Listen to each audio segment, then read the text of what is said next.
Olá, pessoal! Meu nome é Mário Frigeri, sou poeta e escritor e estou convidando vocês para os meus momentos de poesia no YouTube e Facebook. Serão mais de 600 poemas e mensagens, meus e de outros poetas, interpretados com muito carinho para iluminar o seu coração. Venham comigo. Da Caverna à Vida Eterna 9. Esta série de vídeos que iniciamos recentemente contém nossas respostas às perguntas formuladas por críticos, formadores de opinião e leitores de nosso livro O Homem da Caverna à Vida Eterna, lançado em 2019 pela editora Elevação de São Paulo. Esse livro trata da evolução universal como um todo, bem como da origem e finalidade tanto do espírito quanto do homem, assim como das espécies animais existentes em nosso mundo. Procuraremos ser breve, direto e claro em nossas respostas, para que o amigo internauta vá direto ao âmago do problema. A fim de manter a privacidade dos que nos honraram com suas perguntas, daremos apenas o seu primeiro nome. A obra encontra-se à venda no site da Amazon. Dito isto, vamos às perguntas. Da Caverna à Vida Eterna 9. Pergunta número 23. Sou frequentador de um centro espírita em Maceió e todas as quartas-feiras estudamos o livro A Gênese de Allan Kardec. Encontrei muitos pontos de contato entre este livro e o seu, bem como outros divergentes. Por acaso, o senhor está procurando estabelecer alguns pontos novos de reflexão em relação aos postulados da doutrina espírita? Ezequiel R.L. Resposta. Estudamos e refletimos maduramente o conteúdo de livros fundamentais do pensamento espírita e espiritualista de nosso tempo, que têm afinidade com os argumentos de nossa obra, bem como as formulações mais atualizadas das áreas filosófica e científica.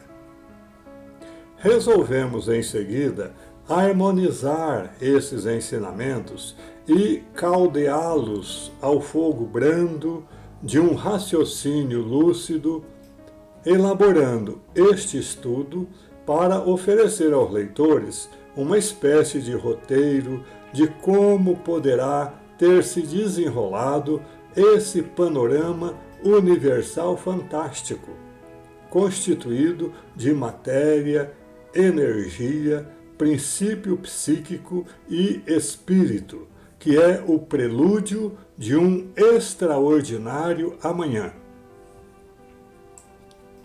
Não obstante isso, não expusemos teoria nova ou pessoal. Apenas transcrevemos, ordenamos e interpretamos os ensinamentos das grandes obras citadas em sua bibliografia, a cujos autores e mentores dedicamos o mais profundo respeito, acrescidos esses ensinamentos de reflexões nascidas de nossas meditações, estudos pessoais e experiência espiritual.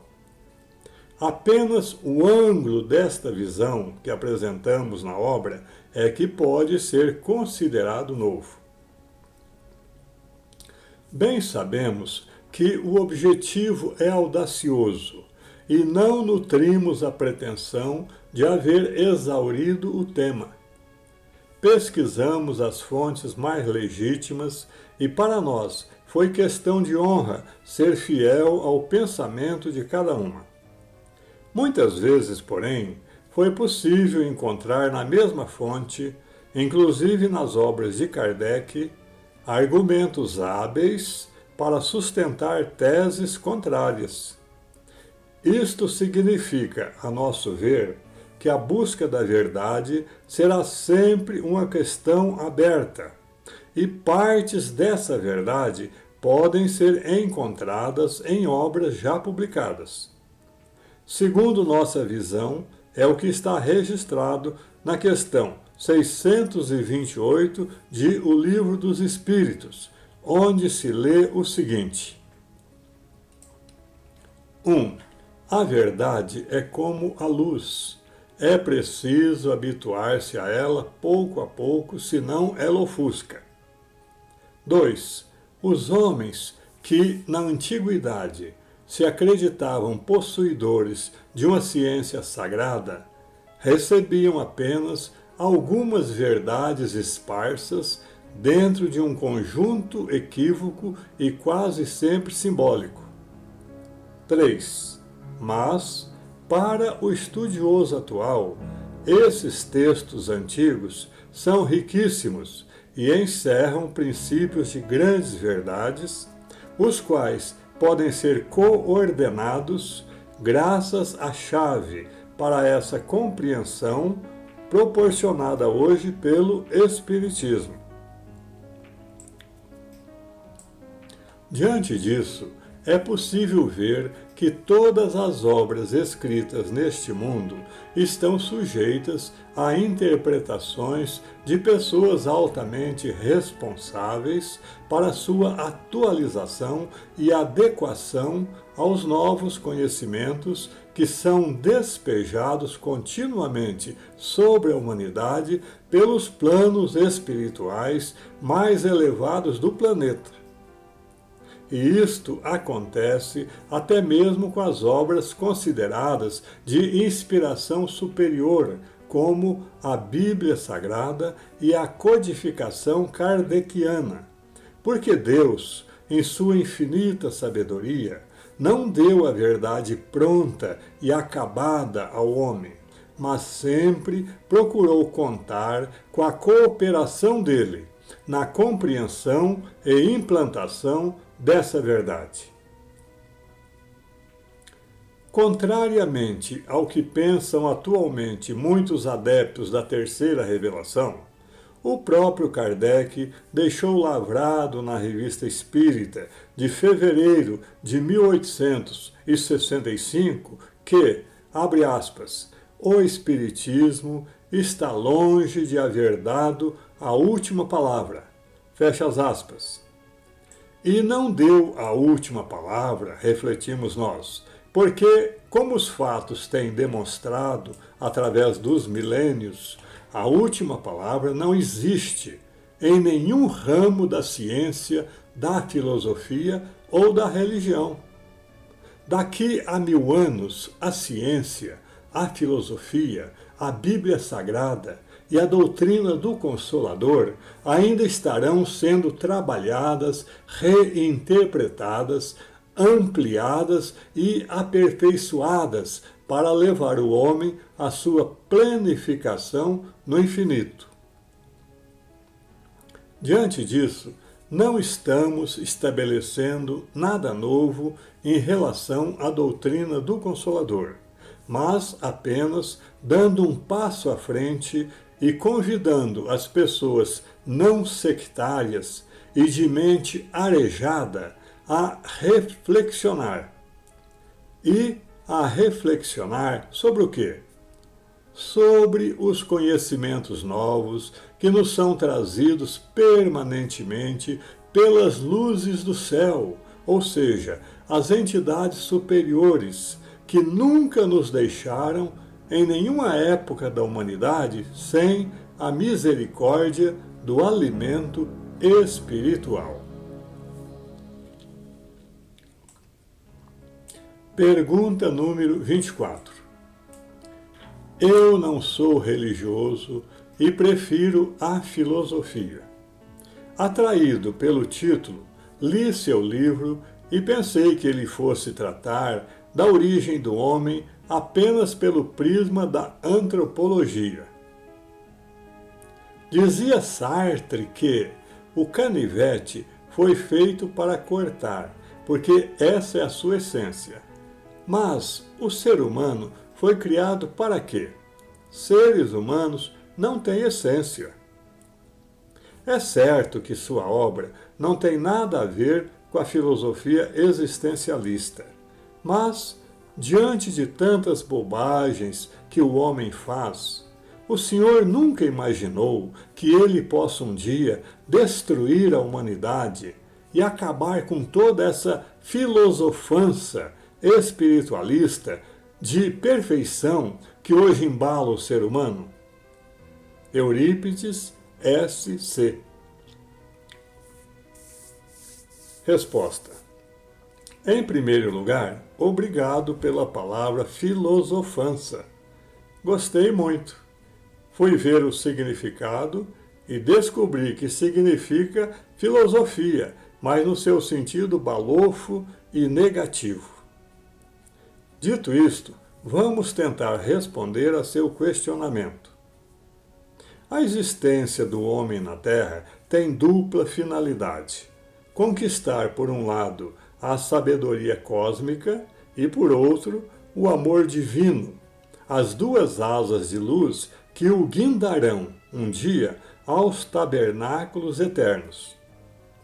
A sabedoria cósmica ele alcança com a desencarnação da mente, que é como limpar o barro que recobre o globo de uma lâmpada para que ela resplandeça em todo o seu fulgor.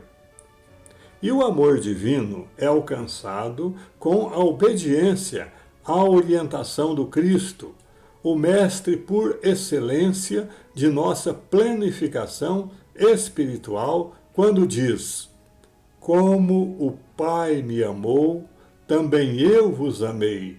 Permanecei no meu amor.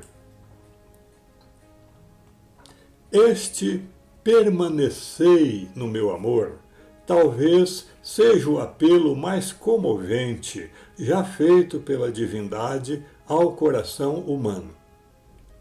E que deve fazer o homem para permanecer no amor do Cristo?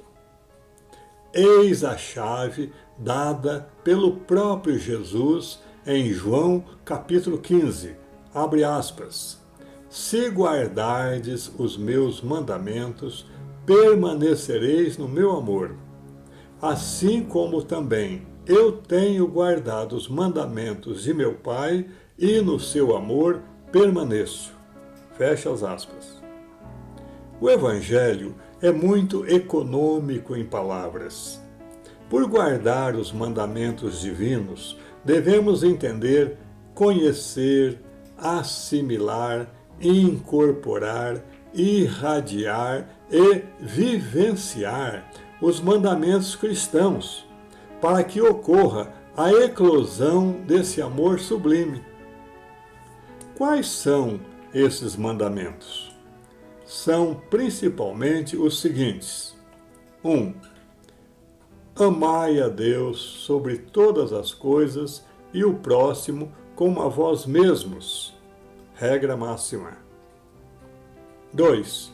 Não façais ao próximo o que não quereis que o próximo vos faça. Regra áurea. 3. Amai-vos uns aos outros, tanto quanto eu vos amei. Novo mandamento. Os 2 primeiros mandamentos foram dados por Moisés. O terceiro é o novo mandamento do Cristo, dado por ele mesmo, o único ser neste mundo com autoridade moral para acrescentar mandamentos à lei divina. O novo mandamento, revelado por Alciro Zarur no Brasil no século XX, é o coroamento natural dos outros 2, principalmente do primeiro, porque No primeiro mandamento, o homem deve amar o próximo com o amor do homem, ou seja, como a vós mesmos. Enquanto que, no novo mandamento, o homem deve amar o próximo com o amor do Cristo, ou seja, como eu vos amei. O amor do Cristo é o único e verdadeiro paradigma para o amor humano, porque é o amor sem fronteiras, que leva o homem a amar o próximo, amigo ou inimigo, até o ponto de sacrificar a própria vida por ele, como fez Jesus. Esse é o amor que leva o homem a transitar da sua atual condição de humanidade, chamada humanitude, para a sua futura condição de anjo, chamada angelitude. Esses 3 mandamentos, portanto, podem ser resumidos com grande proveito em apenas um, da seguinte forma: amar a Deus sobre todas as coisas e o próximo com o amor do Cristo. Mas quantos estão dispostos a pagar esse altíssimo preço de se tornar um com a divindade? Alcançar, portanto, essas 2 finalidades árduas, mas sagradas, a sabedoria cósmica e o amor divino, deve ser a meta suprema de todo ser humano em busca da plenitude. Essa fórmula sublime, estabelecida pelas leis universais, é a única existente neste mundo com o poder de levar o homem a transitar da caverna à vida eterna, com o mínimo possível de percalços em sua evolução universal pelo infinito. Quanto à sua pergunta, de visível impregnação existencialista, se não achamos que o homem possa um dia destruir-se a si mesmo, a nossa resposta é a seguinte: temos absoluta certeza de que não.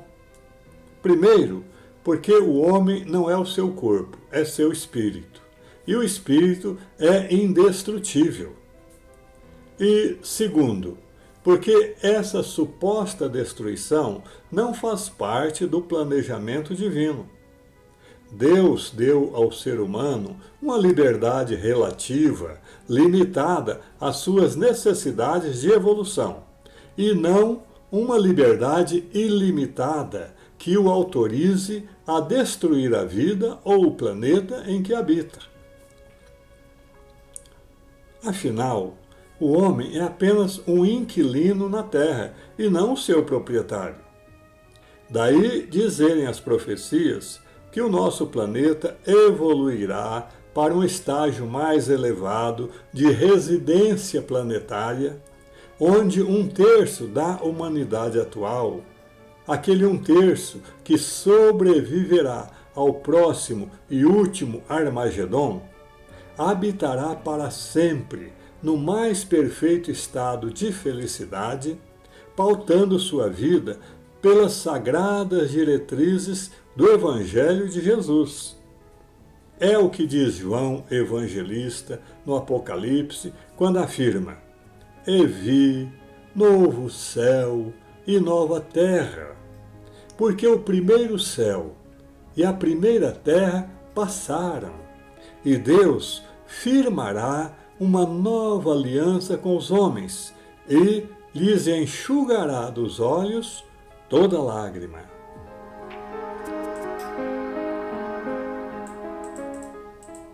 Da Caverna à Vida Eterna 9. Caros amigos internautas, o homem, principalmente no campo religioso, precisa ampliar a sua estreiteza mental e começar a pensar a longo prazo, de maneira cósmica, se quiser compreender o planejamento divino tal como foi estabelecido nas profecias do Cristo e de seus profetas. Os que acham que isso não é necessário deviam estudar a vida de Jeff Bezos, o fundador da Amazon, a empresa criada em 1994 e que se tornou hoje, 27 anos depois, a mais valiosa sobre a face da Terra. Pois bem, esse homem, ultrabilionário, mandou construir um relógio de 152 metros de altura que está sendo montado dentro de certa montanha na região oeste do estado do Texas, nos Estados Unidos, e deu-lhe o nome de O Relógio de 10 mil anos, no qual investiu 42 milhões de dólares, o equivalente hoje a 230 milhões de reais. É um relógio movido a energia mecânica gerada pela luz do Sol, e a ideia é que ele funcione por 10 mil anos sem interrupção e com um mínimo de manutenção. Enquanto a maioria dos relógios faz tique a cada segundo, o relógio de 10 mil anos fará tique uma vez por ano e tem um ponteiro que avançará somente a cada 100 anos, com um cuco que só sairá e cantará a cada 1000 anos. A maioria das pessoas provavelmente não chegará a ouvir nem o primeiro tique de 100 anos. A pergunta é a seguinte: por que Bezos mandou construir esse relógio? E a resposta é: porque, indiscutivelmente, ele é um mestre do pensamento a longo prazo. E o relógio é um símbolo do poder que esse tipo de pensamento transmite ao homem. Muitos dirão que isto não passa de mais uma das excentricidades de um homem tão rico que não sabe onde enterrar o próprio dinheiro. Entretanto, a esperança de Bezos é muito mais sublime. Ele espera que a construção desse relógio possa mudar a mentalidade do mundo, mudar a maneira como a humanidade pensa sobre o tempo, incentivando o homem atual e seus descendentes a terem uma visão mais ampla e cósmica do significado da vida. Nos 10 mil anos de funcionamento desse relógio, provavelmente os Estados Unidos não mais existirão e civilizações inteiras terão surgido e desaparecido na neblina do tempo. É quase impossível imaginar as transformações do mundo que esse relógio testemunhará. Mudando o que deve ser mudado, é exatamente isso que procuramos fazer em nosso livro. Ampliar a mentalidade do homem atual, principalmente do homem religioso, que com raras exceções é o que se encontra mais estagnado no tempo e no espaço. Os princípios religiosos deviam ser uma fonte prazerosa de evolução moral e espiritual para ele.